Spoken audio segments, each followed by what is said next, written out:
Is St. George just a retirement community?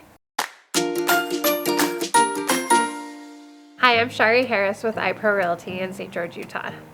Now, I used to live in northern Utah, and while I was there, I knew all these people who, when the snow would start falling or just before, they'd pack up in the car and they would go to St. George to stay warm through the winter in their second home. And I was kind of envious of them and thought, someday when I retire, I am going to move to St. George. And we would vacation in St. George whenever possible, especially during the winter to get warm. And it was during one of these trips to St. George that I asked my husband, why don't we live here?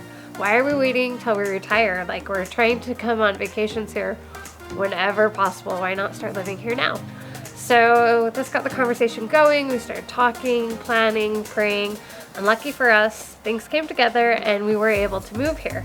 But one hesitation I kind of had as we were planning was I wasn't totally sure what it was like for families. I knew that people came here to vacation, and I knew people came here when they retired, but what about families? Well, luckily, there are so many opportunities for the children, for families. At one point, we had 5 kids in 5 different schools, so they could all do what was best for them. And so I've loved these opportunities. And we've lived in a few different neighborhoods since moving here, and some have had more children than others. The schools here have been awesome. In fact, during COVID, they worked so hard to make sure that our schools have stayed open for the kids and that they were safe. And so people saw this and they were excited that there was a place they could bring their kids where schools were open. And so the school district saw an increase in students, a lot more than what they'd expected. And so we have lots of families moving for that, but then we also find that we're highlighted in like destination list magazines for retirement. And so we've got people moving here to retire. And so it's fun because we have different age groups all coming here because we're this vibrant, open, thriving community that people want to live in.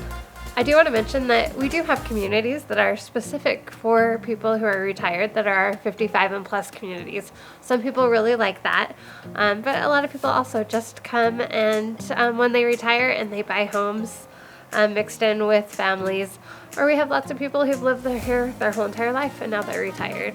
So there's lots of places you can retire, but we are not just a retirement community. If you're thinking of moving here, you may want to check out my video that's actually 13 reasons you may not want to move here, where I talk about things that people who are new to the area were a little bit surprised about. Thanks for watching, and don't forget to subscribe, and if you have any questions, my contact information is below. Talk to you soon.